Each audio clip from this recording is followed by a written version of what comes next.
بہت سے نوجوان ایک عمر ہوتی ہے جس میں نفسانی اور حیوانی جذبات ان کو بہت ستاتے، اور ان میں سے بہت سے سمجھدار نوجوان اپنی اس حالت سے پریشان بھی رہتے، لیکن انہیں سلیقہ نہیں سیکھا ہوتا اپنے جذبات پر کنٹرول کرنے کا۔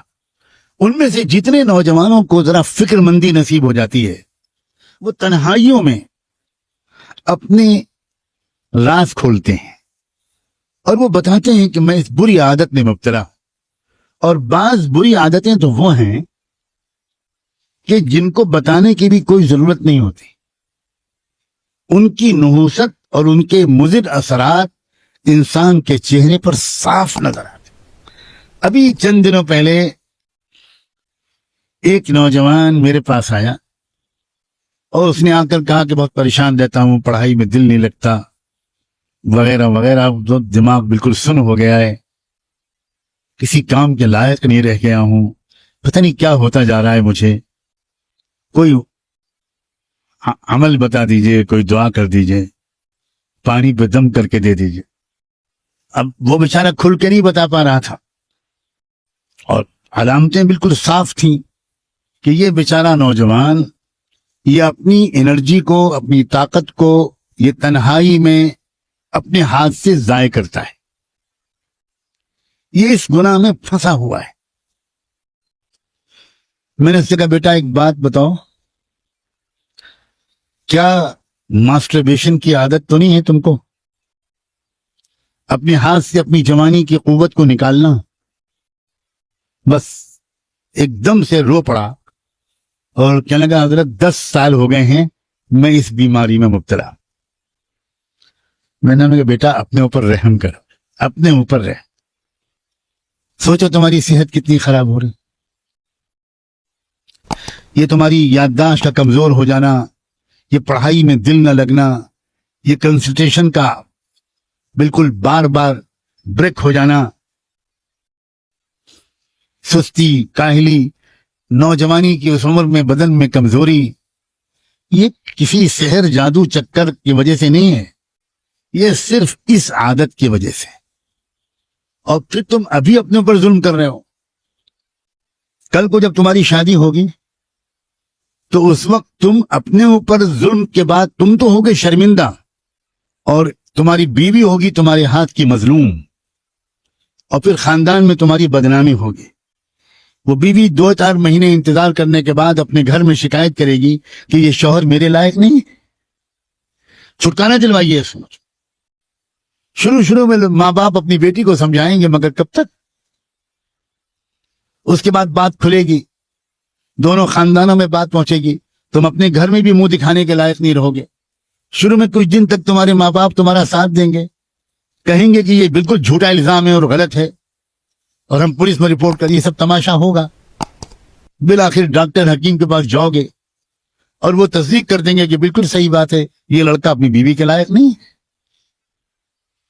تم اس زندگی کو جہنم بنا رہے ہو بیٹا، اپنے اوپر ظلم کر رہے ہو، اور یہ تو تم ابھی تم بھگت رہے ہو سزا، اور مرنے کے بعد کیا ہوگا؟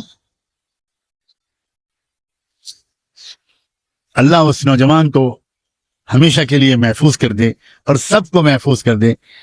اس نے پھوٹ کے رونے لگا، اس نے کہا نہ میں پانی پہ دم کراؤں گا، نہ دعا و تعویذ کے لیے کہوں گا، آپ مجھے ترکیب بتائیے کہ میں اس سے کیسے اپنے کو بچاؤں۔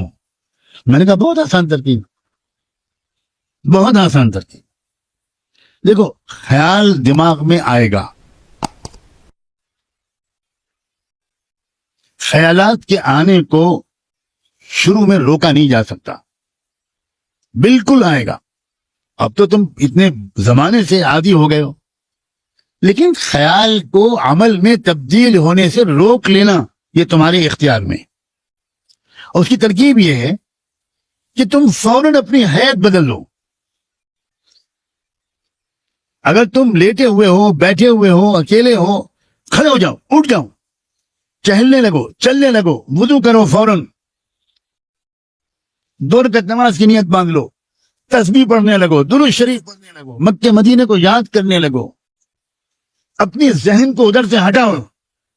2 منٹ کے اندر سارا بھوت اتر جائے گا, تم نارمل ہو جاؤ. اتنی سی قوت ارادی, اتنی سی ول پاور تم کو اس تباہی سے بچا سکتی ہے. قطعاً مشکل نہیں. لیکن کیا کریں ہمارے بچے, اور اب تو بچیاں بھی سیکھتے نہیں, پوچھتے نہیں, شرماتے بھی ہیں, ڈرتے بھی ہیں. لگتا ہے ان کو کہ ہم کو ڈانٹ پڑے گی. گھر کے بڑے بوڑھے ماں باپ وہ خود عمر کے ان مراحل سے گزر چکے ہوتے ہیں, لیکن کوئی باپ اپنے بیٹوں کو یہ باتیں نہیں سمجھاتا. کوئی ماں اپنی بیٹیوں کو یہ باتیں نہیں سمجھاتی. بہت بڑا کمیونیکیشن گیپ ہے, بہت بڑا یہ ایک گیپ ہے. اسی وجہ سے ہمارے بچے برباد ہو رہے ہیں. حالانکہ جو آج باپ اور ماں ہیں وہ بھی تو کبھی 14-15 سال کے تھے, وہ بھی تو کبھی 16-17 سال کے تھے, وہ بھی تو کبھی شادی شدہ زندگی سے پہلے کے نوجوان کنوارے تھے. کیوں بھول جاتے ہیں اپنے دنوں کو, کیوں بھول جاتے ہیں اپنی غلطیوں کو, جذبات کو؟ یہ بہت بڑی غلطی ہے. اور میں پچھلے کچھ عرصے سے اب میں نے فیصلہ کیا ہوا ہے کہ میں بار بار ان باتوں کو کھول کر بیان کروں, کیونکہ مجھے جب بھی ایسی باتیں میں نے کھول کر بیان کی ہیں, مجھے 50 سے 100 تک میسیجز یا ای میل ملے ہیں کہ تھینک یو ویری مچ مولانا, اللہ آپ کو جزائے خیر دے.